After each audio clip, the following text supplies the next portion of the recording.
Cinescope a un site internet, grâce aux efforts communs de l'équipe. Donc vous avez à l'écran, et puis vous pouvez cliquer sur le lien Cinescope. Et j'ajouterai également que ce projet s'inscrit, est un projet qui est inscrit dans l'unité de recherche L'Humain, qui est donc une jeune unité de recherche dirigée par Monsieur Bruno Bonnu, et une toute jeune unité de recherche puisqu'elle a été créée en janvier dernier.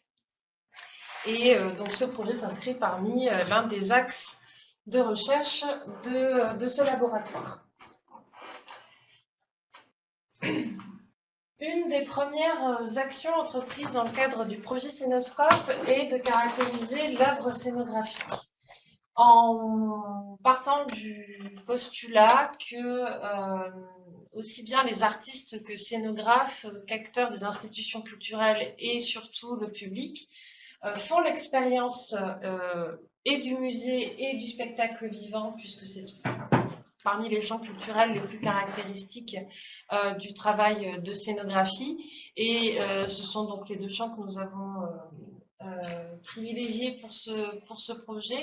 On aurait pu s'en tenir, entre guillemets, à la scénographie dans les espaces muséographiques, étant donné la quantité, la profusion de littérature scientifique et autres à ce sujet, et qui est bien moindre dans le champ du spectacle vivant. Mais nos accointances et nos expertises respectives ont fait que nous n'avons pas choisi. Nous n'avons pas voulu choisir l'un ou l'autre et avons donc décidé de développer ce projet dans ces deux cas. La question de l'expérience dans les musées et dans les spectacles par le biais de l'œuvre scénographique, eh bien, nous considérons en deux points qu'il s'agit d'abord de s'intéresser aux pratiques de production de ces œuvres et des discours qui les caractérisent, discours des professionnels, discours des artistes, discours qu'on peut saisir dans le déroulement de l'interaction, puisque c'est un des fers de lance de notre travail de recherche au sein de l'Humain et plus précisément au sein de ce projet Cinescope, une accointance donc pour l'analyse du discours et l'analyse des interactions en situation, donc captée, saisie, enregistrée dans le déroulement même des activités. Donc tout l'intérêt ici sur ce premier objet de recherche est donc de saisir et caractériser ces pratiques de production des œuvres scénographiques dans les temps notamment de travail entre les professionnels, aussi bien dans des temps de réunion de travail que dans des temps de découverte des espaces où seront projetées ensuite les expositions, ou bien dans les salles de spectacle où se dérouleront les pièces de théâtre, les chorégraphies. Voilà, ça recouvre quand même tout un champ de production. Et le deuxième point sur lequel ce projet Cinescope s'attarde, et très volontairement d'ailleurs, puisque nous pensons qu'il y a là sans doute une voie de garage dont il faut s'emparer, à savoir la question de la perception et de la réception du public, ou comment dans le cadre du travail en fait de la réalisation de ces œuvres scénographiques, on pense à quel moment et comment on pense les perceptions et la réception du public. En suivant, donc, je proposerai, mais très brièvement ici, les points, disons, d'achoppement théorique sur lesquels on veut dérouler en fait ce travail sur la question de la réception du public et sur donc la production des œuvres scénographiques. La première, c'est le point de vue spectatif que l'Essonne notamment a développé, qui est vraiment de considérer la découverte de l'œuvre aussi bien quand le public est installé devant une salle, une pièce de théâtre, que lorsqu'il découvre une œuvre chorégraphique. Le fait de considérer qu'il y a là un vrai travail, ou du moins que cela confère un vrai point de vue qui n'est pas seulement ce que pourrait sous-entendre la notion de réception dans une forme et de passivité, ou tout du moins de complète découverte avec un espèce d'écran blanc, voilà, complètement vierge, où le public voilà, découvre. Non, au contraire, l'idée avec cette notion de spectation, c'est de considérer qu'il y a en fait toute une série de couches interprétatives de la part du public, qui ne sont évidemment pas projetables ni anticipables au moment en fait du travail des œuvres scénographiques, et qui pour autant ne doivent pas être complètement écartées. Donc ça, c'est une des notions théoriques sur lesquelles on s'attarde pour travailler, étudier ces créations scénographiques.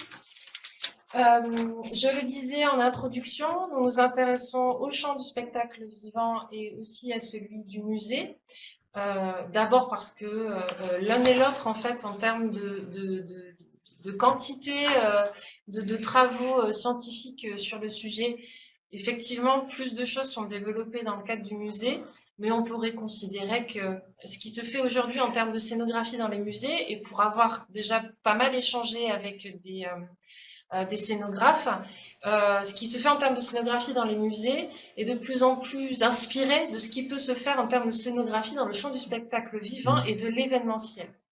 Et donc finalement, plutôt que de distinguer ces deux champs, notre travail au sein de Scénoscope est de considérer comment ces points de vue et ces ancrages théoriques et puis ces analyses de pratique viennent nourrir l'une et l'autre, en sachant évidemment qu'il reste quand même des caractérisations, des spécificités à l'un et l'autre de ces champs culturels. Le troisième point, on va dire la troisième entrée qui vient caractériser notre approche de l'œuvre scénographique au sein de Scénoscope, c'est ce qu'on va appeler l'acte scénographique. Alors, j'insiste sur le terme d'acte parce qu'il y a, selon moi, une distinction à faire entre ce qui va relever de l'analyse des pratiques et ce que nous considérons comme étant un acte volontaire et un engagement, à la fois dans ce qu'on peut observer des réunions, des cadres de participation dans les différents terrains que nous vous présenterons ensuite, et évidemment qui mobilisent tout un tas d'acteurs, qui s'ancrent dans des institutions culturelles, qui sont ancrées aussi, comme le disait tout à l'heure François, dans la cité, dans des actions culturelles dans la ville.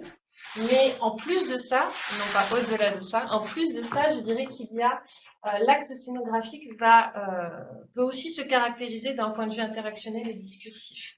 Et ces différents poids, en fait, ces différents fragments de discours, pour revenir sur une notion que nous avons récemment développée avec François Peña, constitue, selon nous, est assez caractéristique, en fait, de l'œuvre scénographique. Autrement dit,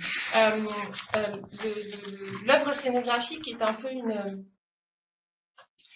un conglomérat, mais ce n'est absolument pas négatif, ne pas apprendre au sens négatif du terme, de discours, d'expériences et d'actions d'artistes, de scénographes, de communicants des institutions culturelles, bref, de régisseurs techniques. Donc c'est un ensemble en fait de savoir-faire et expériences qui sont assez, qui s'entremêlent, qui s'entrecroisent et qui, selon nous, en tout cas en l'état actuel de nos réflexions et de nos observations sur les terrains, serait caractéristique de l'œuvre scénographique et constituerait en fait tous ces fragments de discours des formes finalement d'interstices qui permettraient dans un temps d'après de reconstituer, enfin de constituer plutôt l'œuvre scénographique.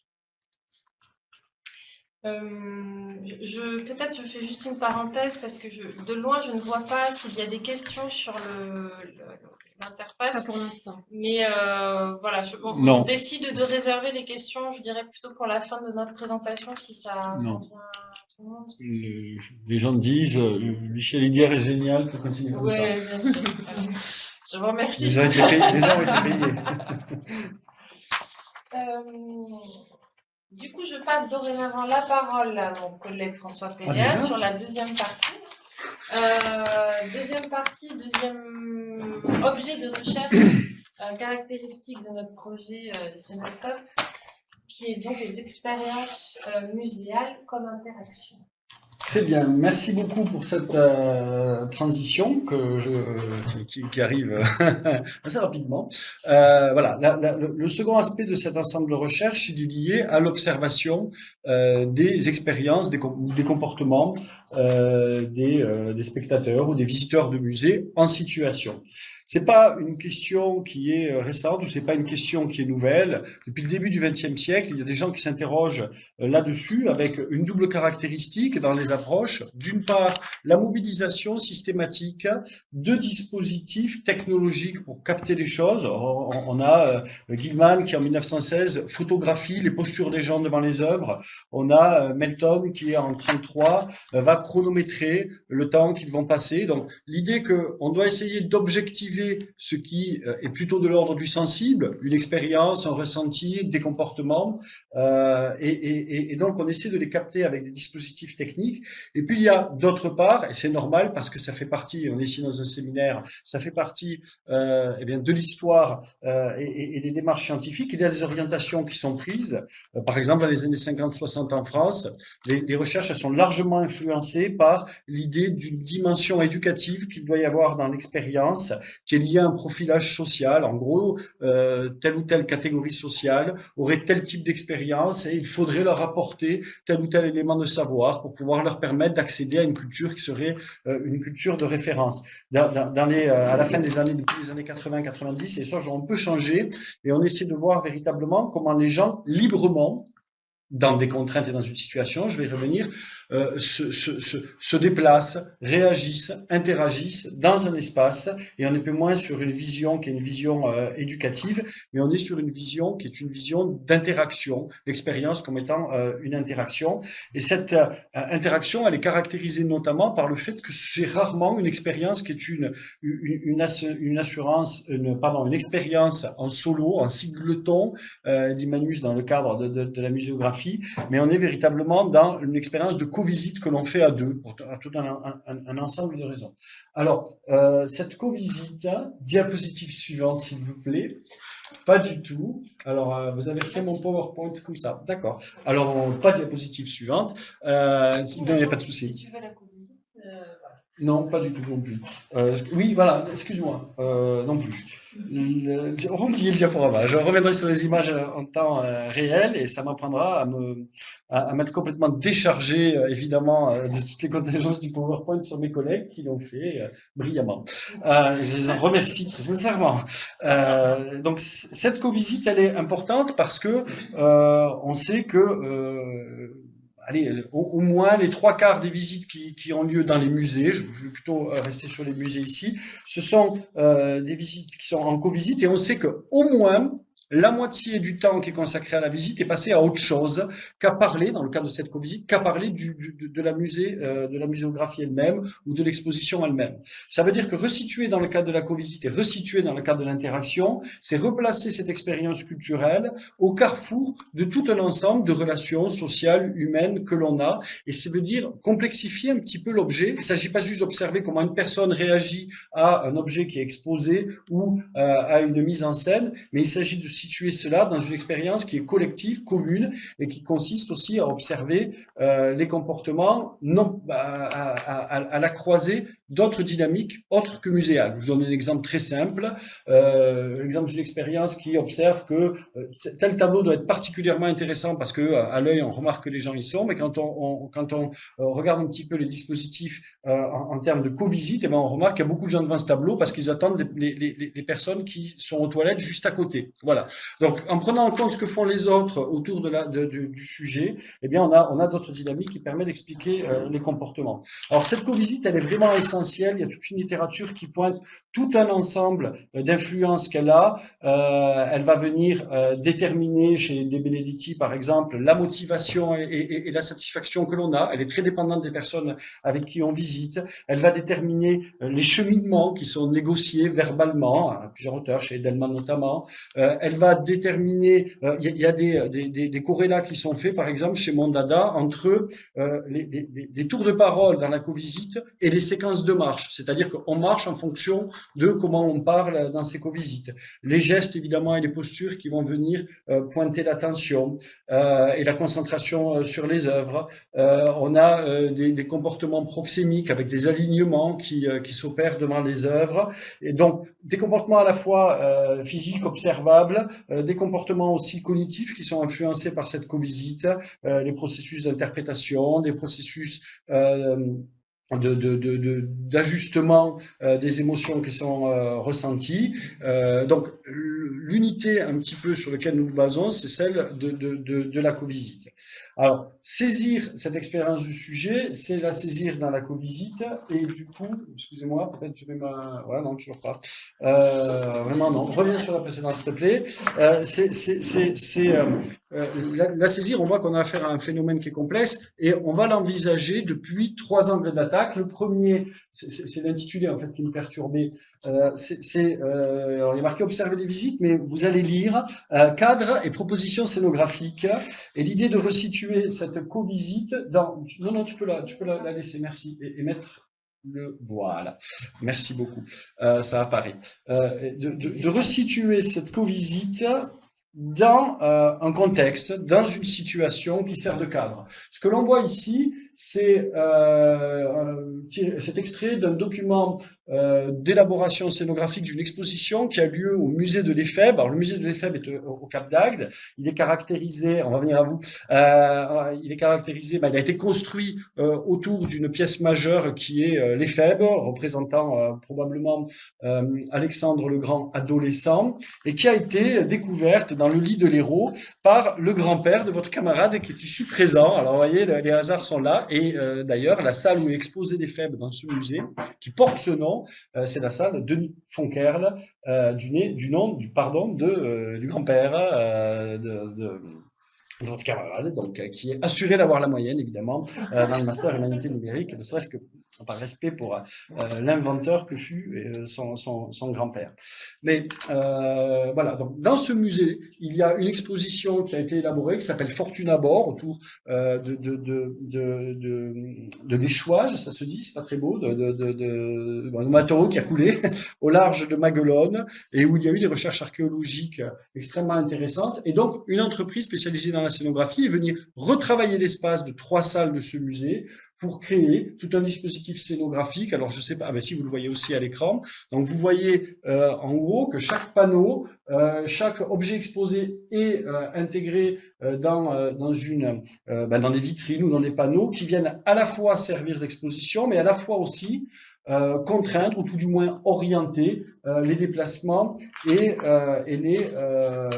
les orientations au cours de la co-visite. Alors, on est dans le cadre d'une action située, voilà, la Goffman, on pourrait citer Goffman, Godwin, je pense que Lucie l'a fait tout à l'heure, et l'idée, c'est que la situation de communication ne peut être distinguée de l'activité des sujets. Et donc, on va observer évidemment ce dispositif. Donc, l'activité, ça devient une unité de l'expérience, mais en même temps, quand on parle de scénographie muséale, eh bien, on doit observer notamment avec Falk, que l'expérience du musée, l'expérience de l'exposition, eh bien, elle précède la venue sur le musée, on la prépare, on peut en discuter, on peut s'intéresser, et elle se poursuit par la suite. Donc, l'expérience, en fait, du musée, elle dépasse largement la visite, mais nous avons une unité d'étude, nous, que nous circonscrivons à ce temps de visite, ou plutôt à ce temps de co-visite. Donc, on va observer ce cadre doublement ouvragé entre, d'une part, des objets exposés, et d'autre part, une création d'exposition qui est la scénographie qui constitue, pour reprendre à Véron et à Levasseur, une proposition. Et puis on verra comment les personnes elles-mêmes s'en saisissent ou pas, interprètent, réagissent différemment de ce qui est prévu. Mais ce qui est important, et c'est ce qu'observe notamment Lucie, c'est comment les gens prévoient au départ que les gens vont se comporter. Ils vont contourner, faire le tour de telle manière et aller vers tel éclairage ou telle couleur.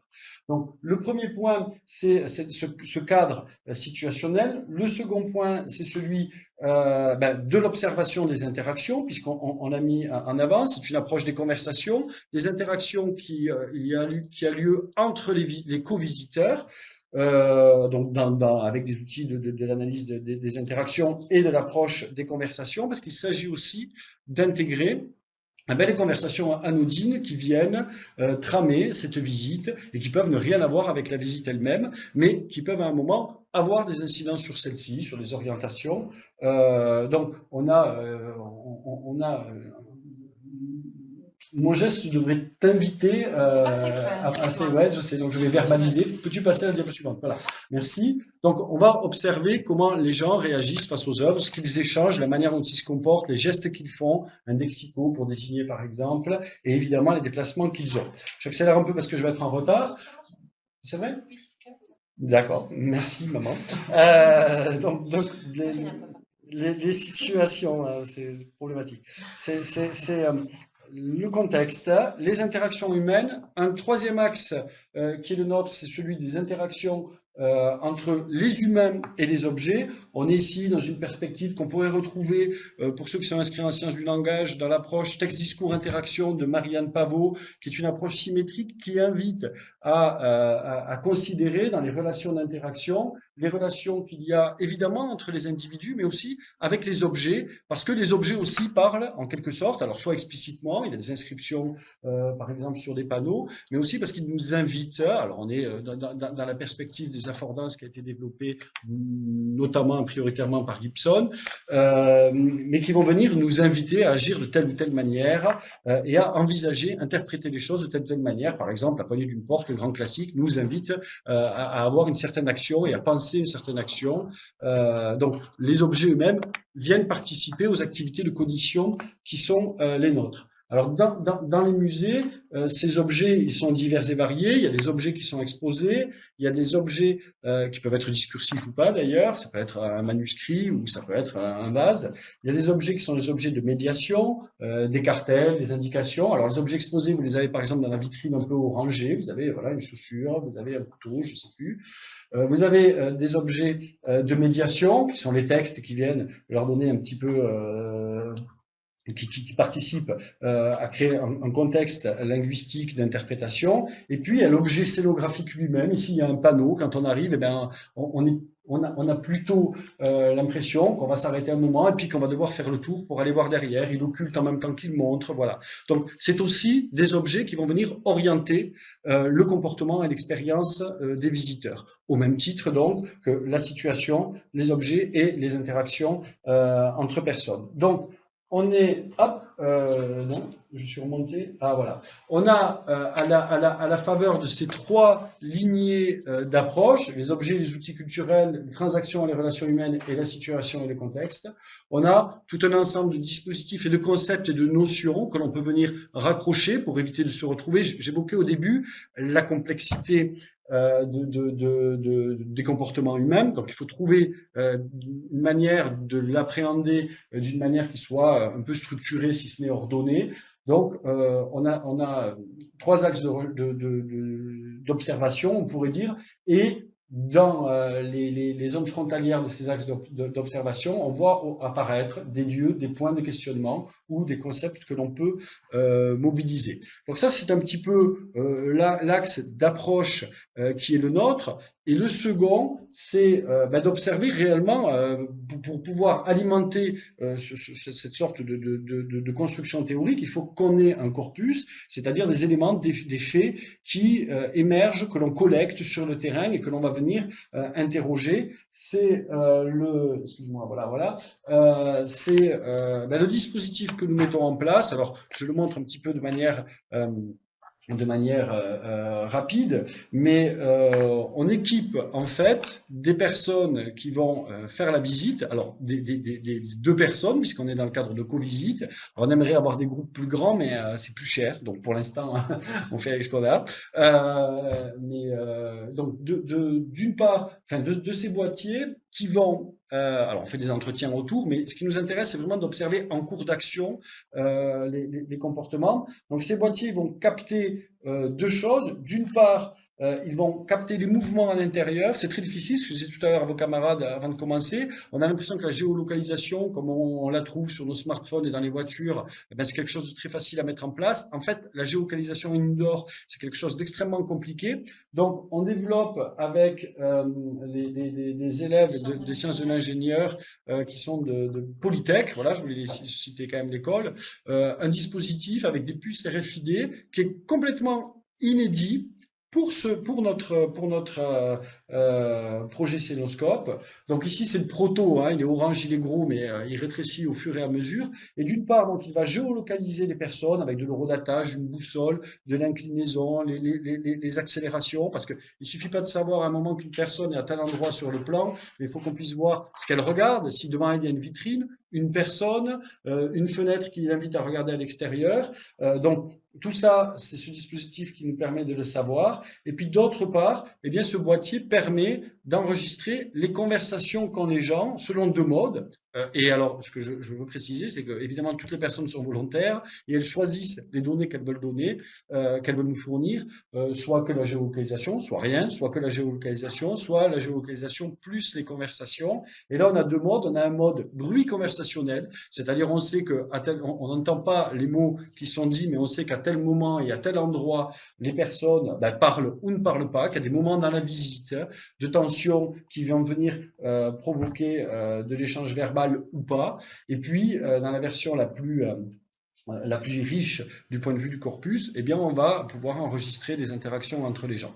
Donc, pour résumer à grands traits, des orientations théoriques ancrées dans une approche des interactions situées et une interaction qui inclut les co-visiteurs et les objets également. Voilà, une approche un peu TDI en ce qui me concerne. Et puis d'autre part, une approche qui est instrumentée et qui va venir collecter des données sur le terrain pour pouvoir vraiment être sur des expériences effectives et pas juste sur des expériences recréées ou réexprimées à la suite d'une visite, comme on peut les avoir par exemple en ayant un entretien post-visite où on demande aux gens ce qu'ils ont pensé. Quand on fait ça, généralement, on se rend compte que ce qu'ils racontent, ce n'est pas ce qu'ils ont fait réellement. Et nous, l'intérêt, c'est de pouvoir aussi mesurer ces écarts. Je termine juste en disant que ces expériences, évidemment, nous intéressent en ce qu'elles sont réactives au dispositif scénographique que Lucie Alidière explore et arpente dans leurs aspects à la fois théoriques et sensibles.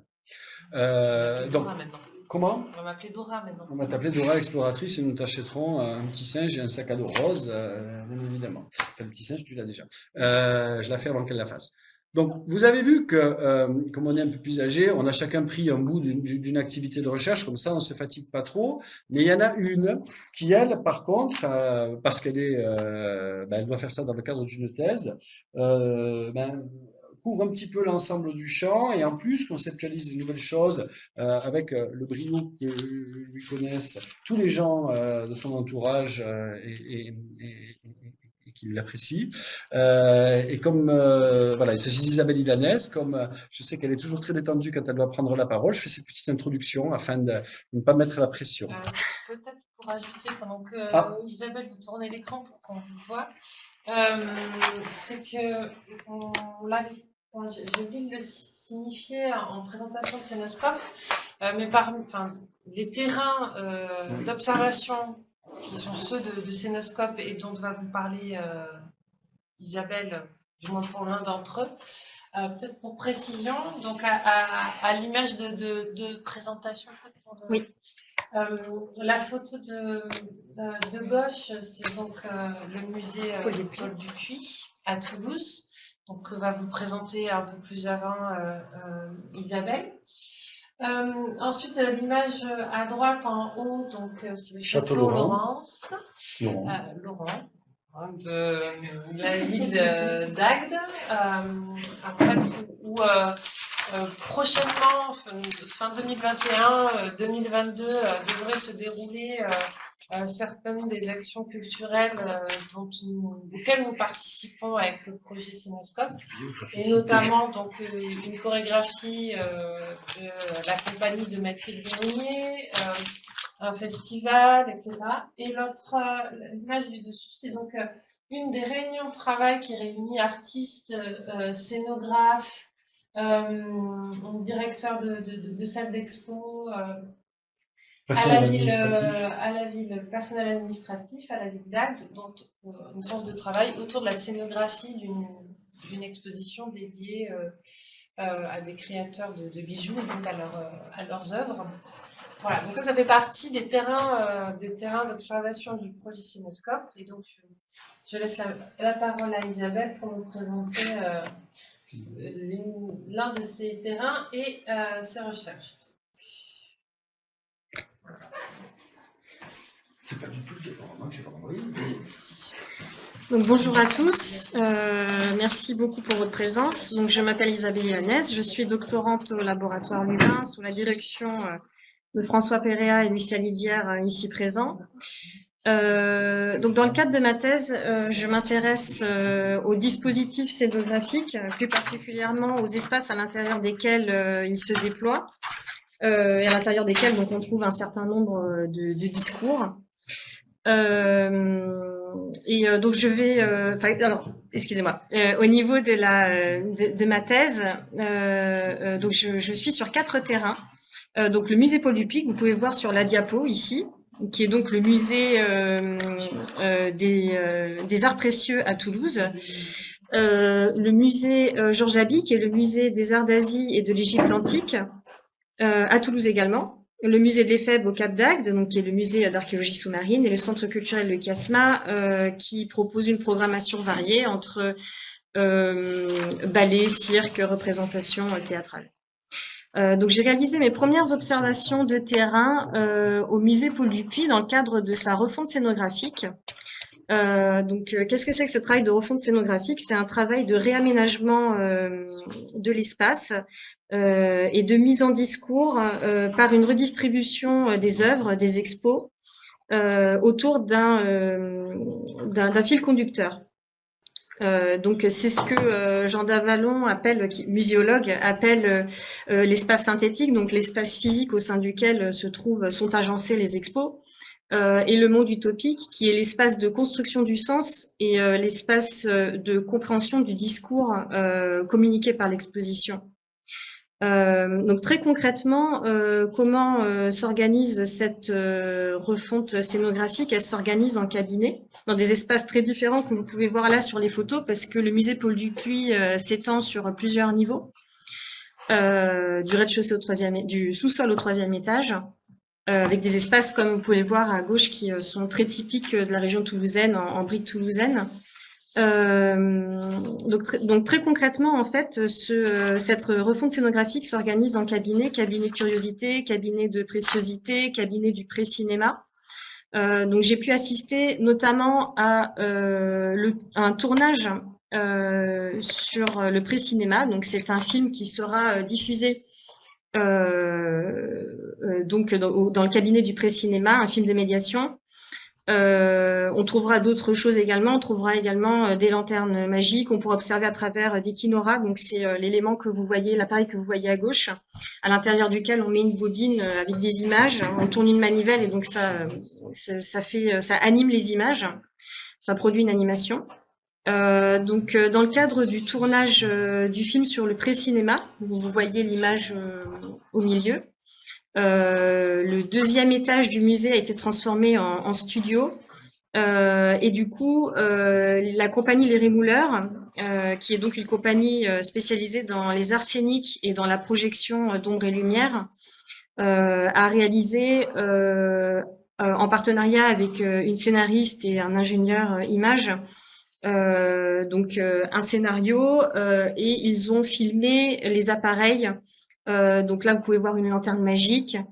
Il y a également eu des plaques de verre qui ont été diffusées et filmées, donc pour réaliser ce film.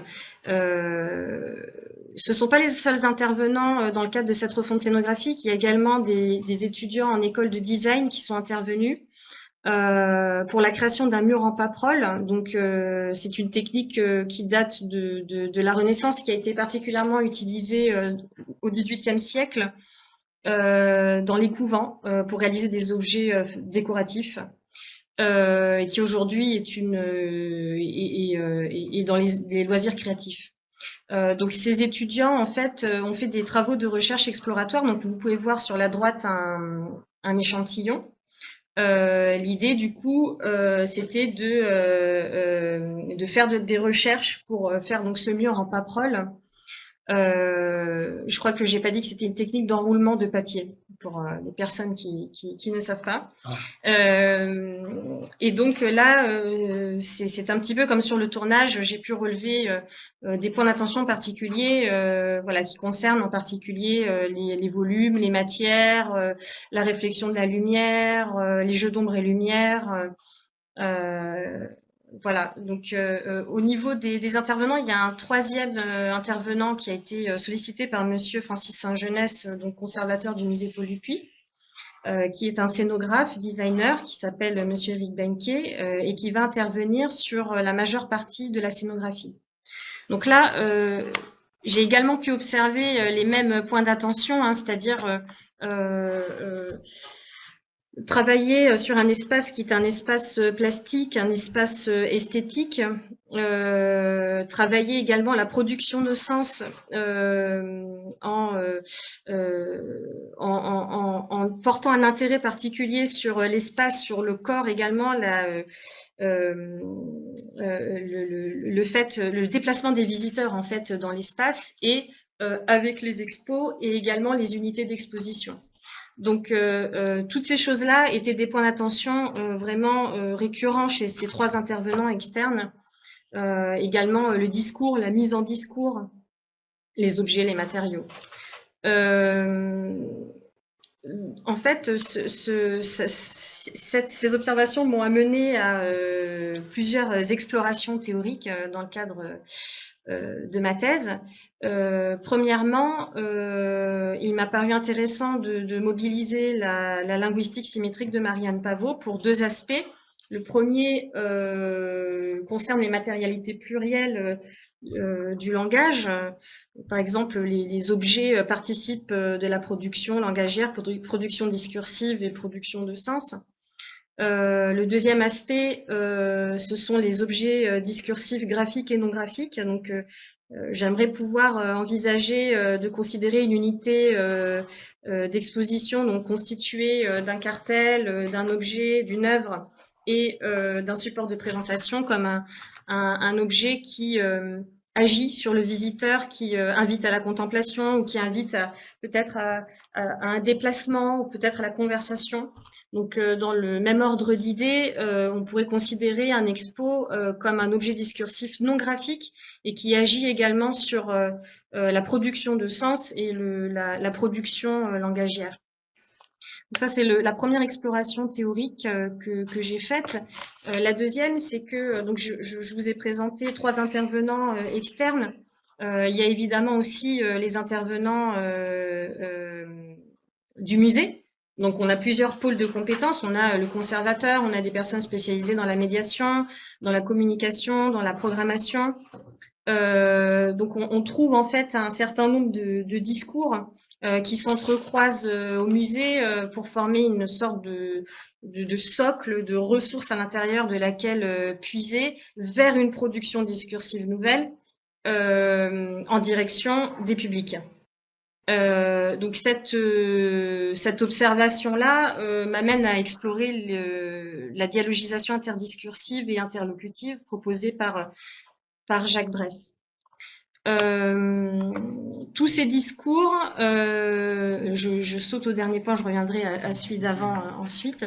Donc l'ensemble de ces discours également, donc on est sur dans un espace où on rencontre, on l'a dit, beaucoup de discours différents, de pôles d'expertise, de discours d'experts. On est également dans un espace qui est un espace esthétique, un espace plastique. Tous ces discours, j'aimerais également les aborder avec la scène d'énonciation proposée par Dominique Minguenot, ou scène de parole, qui traite du coup de la mise en scène du discours, notamment par les notions de scénographie et de cadre scénique. Et enfin, il y a quelque chose qui m'a paru assez intéressant, c'est la notion de visiteur projeté, parce que, comme je vous le disais, dans toutes ces démarches, le visiteur est toujours mentionné. C'est un élément vraiment très très important dans le cadre de cette refonte scénographique, mais c'est un visiteur projeté. Donc, du coup, d'une part, j'aimerais m'intéresser au concept de représentation. D'autre part, ça fait sens dans le cadre de la situation de communication et contrat de communication proposé par Patrick Charodeau, notamment pour la question des identités des sujets parlants et des sujets interactants, et des projections qu'on peut avoir sur l'interlocuteur. Voilà, donc ce sera tout pour moi. Je passe la parole à Lucie, qui va vous parler des actions sur les territoires. Très bien. Donc, c'est la quatrième et dernière partie de notre présentation consacrée à ce projet Scénoscope, projet de recherche certes, mais qui existe aussi et surtout parce que des acteurs du monde culturel, aussi bien artistes, scénographes que des équipes dans les institutions, se prêtent au jeu, de divulguer leurs pratiques, des regards extérieurs et aussi novices sur évidemment pas mal d'aspects du travail scénographique. Et donc, ces formes de partenariat et de travail en groupe qui se constituent donnent lieu à différentes actions culturelles dans la cité, et j'en citerai deux. La première, avec le centre culturel de Kiasma à la ville de Castelnau-le-Lez. Donc pour les personnes connectées qui ne seraient pas de la région, c'est une ville située limitrophe de la ville de Montpellier, pas très loin de notre université d'ailleurs. Le centre culturel de Kiasma donc, a une saison culturelle programmée chaque année, bon, évidemment avec beaucoup de contraintes cette année en particulier. Néanmoins, depuis deux ou 3 ans maintenant, 2 ans je pense, le centre culturel met en place en fait un cycle de conférences dédié à l'intelligence artificielle, en partenariat donc avec notre université, mais qui est en fait aussi l'occasion à la fois d'interroger ce que nous faisons en termes de recherche dans le cadre du projet Scénoscope, de l'interroger avec nos étudiants du master humanité numérique. Et ces conférences et certains des spectacles programmés en fait à la saison culturelle du Kiasma donnent lieu à des réalisations pédagogiques dans un cadre, je dirais, qui s'avère être complémentaire, un cadre théorique, j'entends, complémentaire à ce que nous venons de vous exposer dans le projet Scénoscope, qui sont des réalisations dédiées à la médiation numérique culturelle, ou comment nos étudiants du master humanité numérique sont formés et pensent des dispositifs de médiation à partir donc d'œuvres et du cycle de conférences dédiées à l'intelligence artificielle proposé par le CIASMA.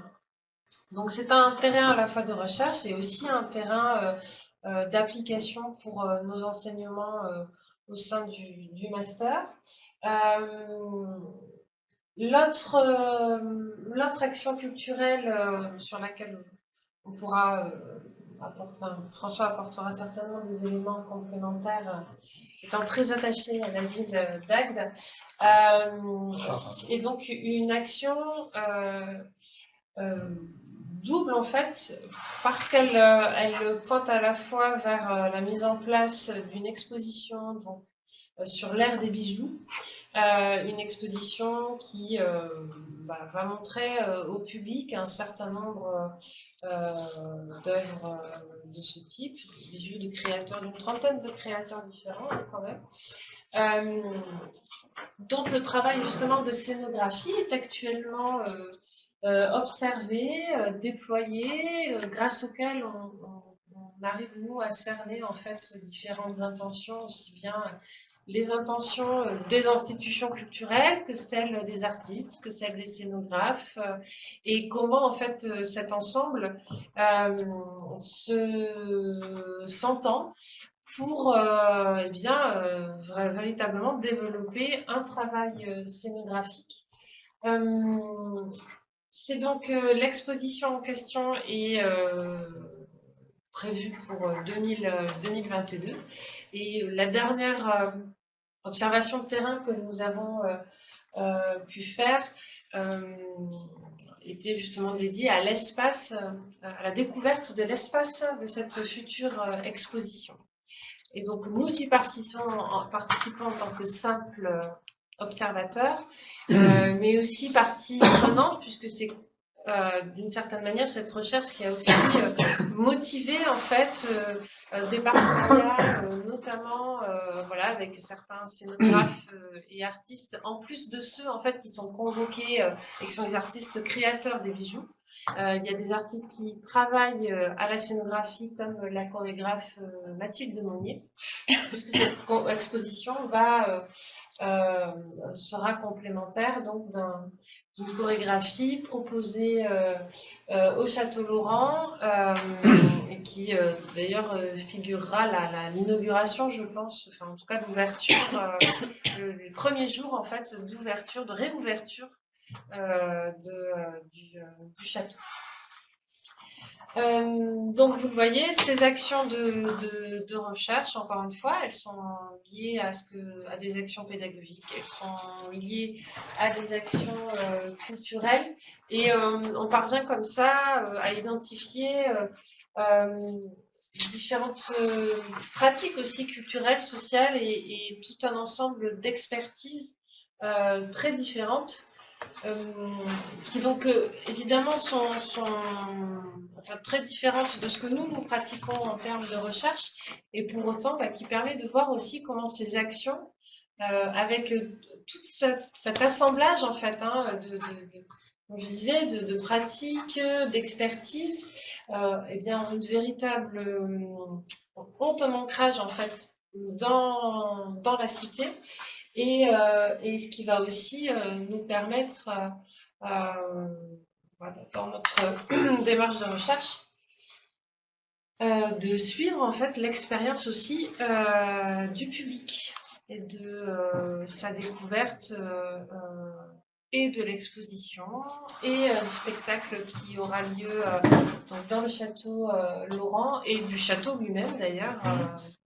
Voilà, je ne sais pas si François Bernard, tu souhaites ajouter quelque chose? Évidemment, quand il s'agit de parler d'Agde, j'ai toujours quelque chose à rajouter parce que je suis très attaché à ce projet. Le Château Laurent, rapidement en deux mots pour permettre à Lucie de reprendre son souffle surtout. C'est une demeure qui a été créée par un homme fantasque en 1892. En gros, il a 22 ans, il hérite d'une fortune colossalissime. Et il décide de vivre une vie à la Gatsby de magnifique, c'est-à-dire de faire venir les meilleurs artistes, les meilleurs artisans, et transformer ce qui était au début d'ailleurs une petite demeure familiale en une œuvre totale, complète et complètement délirante. Et pour cause, il est aussi, il y a un salon d'opium, ben voilà.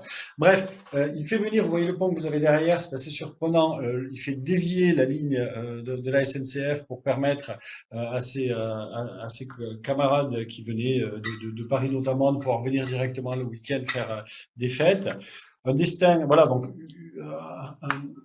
une bâtisse, et puis ce qui la compose en termes de décoration et en termes d'œuvres exposées assez extraordinaire d'une part, puis d'autre part un destin un peu original puisqu'il finit, enfin original et triste, puisque autant il était avisé en termes d'art et de culture, autant il était complètement nul en affaires, donc il finit ruiné, il vivait là-bas avec sa sœur et son épouse, sa sœur est celle qui survivra aux deux autres, elle finira mendiante dans les rues de Montpellier, bon bref, il y a un destin, c'est vraiment très romanesque.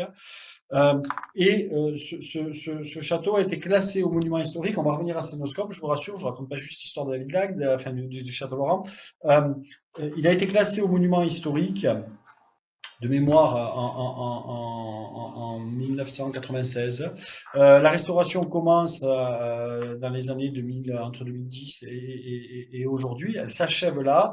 Et on aurait pu considérer que c'était une œuvre en soi, hein, puisque voilà, il y a des fresques, il y a des choses, et ça aurait pu être juste un monument comme ça. Mais comme Lucie l'a brillamment dit tout à l'heure, en plus d'être un lieu que l'on visite pour son intérêt percé, il y a également tout un ensemble d'actions culturelles qui vont être mises en place, des chorégraphies, des festivals de musique électro. Il y a des actions culturelles, notamment un projet numérique qui est à mettre en place.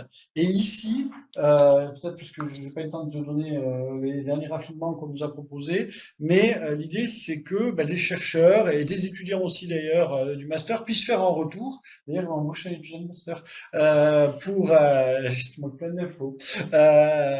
Puisse faire un retour pour qu'il y ait une dimension réflexive un petit peu dans toute la programmation culturelle. Et donc, Sénoscope aussi ici va pouvoir participer aux côtés des professionnels que l'on a évoqués, mais il y a aussi l'émergence.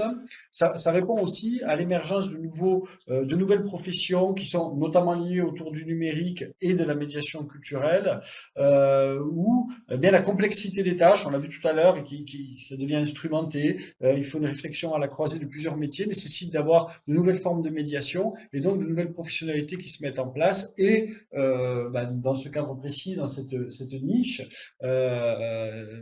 pour reprendre un terme commercial, eh bien, Sénoscope est interpellé. Voilà. Je redonne la parole à Lucia Lidière. Enfin, non, en l'occurrence, on a terminé la présentation du projet. Peut-être qu'on va laisser la place aux questions. Donc,